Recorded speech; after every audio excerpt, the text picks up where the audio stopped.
What's up guys, Mike here, the Detroit Borg with a look at the new iOS 9 beta. This is the very first beta and not everything works right now, but we're going to take a look at what's available currently.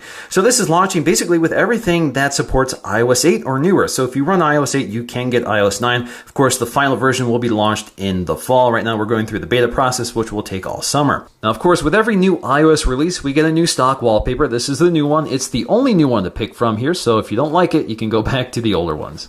Search has also been enhanced here. You can now swipe down to get to search as we could before, but you can also swipe to the right to jump into search. Now search includes things like Siri suggestions, nearby, so you can search for things nearby like gas station, restaurants, bars, and parking. You can also see some news items. So again, this is just a way of quickly accessing popular used items without having to jump right to search. But if you want to start searching for things like Instagram here, you can see it comes up right away. We can also expand these out by going to show more, show less, and that works across all of them. So you can see we have quite a few nearby options to search as well as news information. Siri has also been enhanced with a new user interface. You can see the new waveform that's actually very similar to the Apple Watch. Siri has also been heavily reworked, but a lot of the features are not yet working here, but we can take a look at the new interface. What's the weather like tomorrow in Rochester Hills, Michigan? Nice weather coming up tomorrow. Up to 79 degrees Fahrenheit. Search for photos I took last December. We also get an updated recent apps viewer with a new animation. So it's more stacked on top of each other. You can see it fades out toward the side as you scroll through them. Of course, you can swipe up to dismiss them or bring them forward.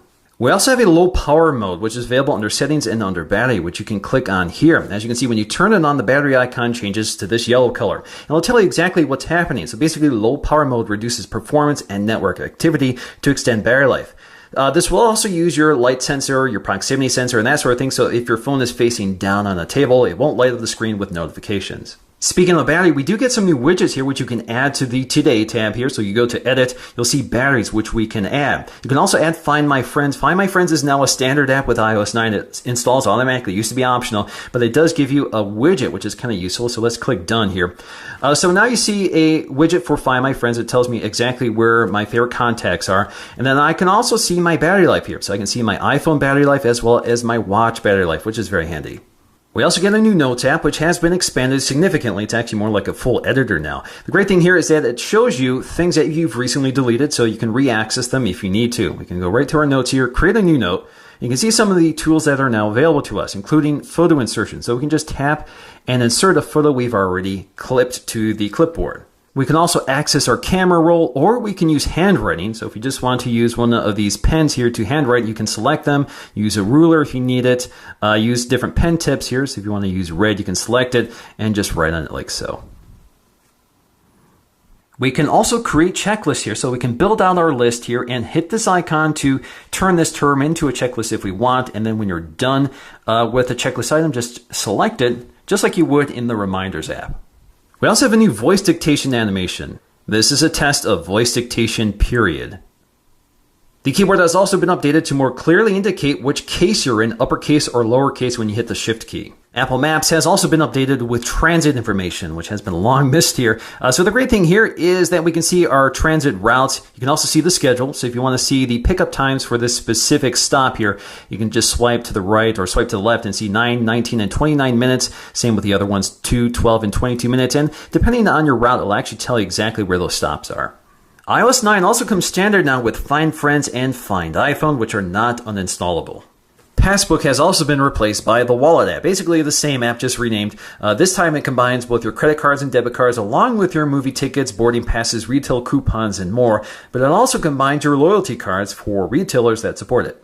Now, unfortunately, the first beta does not feature the new Music app, which will be launching on June 30th. There's also a new feature that I think a lot of people have been asking for, which is an iCloud Drive app. Now, you can activate it by going to Settings, going to iCloud Drive, and Show on Home Screen. So now if I go to my home screen, I now have iCloud Drive, so I can directly access my iCloud folders. Now the iPad picks up a lot of the same features from iOS 9 on the iPhone, but picks up quite a few others to take a look at here. So if you swipe down in landscape orientation, you can see our drop-down notification shade has this split view. We now have widgets and notifications, which we can toggle through on the right, and then we have more widgets on the left. In terms of recent apps, again, you can just double tap to access it. Very similar animation here. Next up is the feature we've all been waiting for a long time, which is multi-window or split screen view. Now, there are two aspects to it on iOS 9. There is this slide over viewer, which you can activate by swiping in from the right edge of the tablet. This works in landscape or portrait orientation. Now, this allows us to peek at an app, and then we can dismiss it by just tapping on the main app here. Now, you can change the app that's displaying here by swiping down from the top. So you can now see all the Apple apps that are currently compatible with this viewer listed here, and we can tap on any one of them to bring them forward. So for example, if we want to take a look at Notes, just tap on it, brings it forward.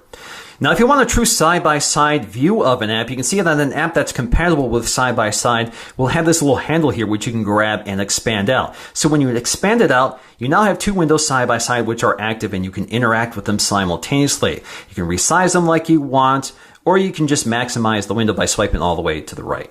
Now, showing you once again how this works. Again, swipe out here. If you want to change the app, just swipe down from the top and select the app you want. Now, if both windows support side-by-side viewer, you'll see this little handle here, which you can expand out. And now you have two live apps side by side. Now, let me show you what happens if you use a non-supported app as the main app. So, for example, if we go to YouTube here, if we swipe in from the right edge, again, you see that handle has disappeared. And that's because this does not support that side-by-side view.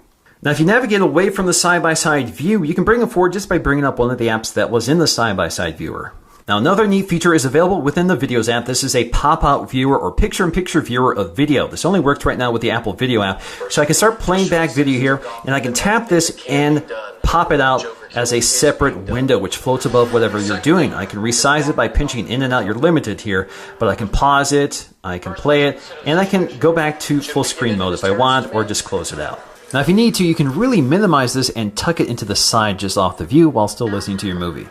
Now, the keyboard has been updated just like in the iPhone, so we can tell which case we're in. We can split the keyboard, which we could before, but we have these toolbars up here for things like predictive text, bold, italicize, and underline, as well as cut, copy, and paste. Now, a new trick exclusive to the iPad is a trackpad function, which you can activate by tapping two fingers to the keyboard, so you can now move around to highlight text if you want to cut, copy, or paste it. Now, of course, there are countless other features with iOS 9, many which will change before the final release, so you can count on the full walkthrough once it finally becomes available. So that's going to do for me in this video. Thanks for watching, and I'll see you again in the next one. And now once you do that, let's go back home here, hopefully. Nope. Buggy. Oh boy. Darn it.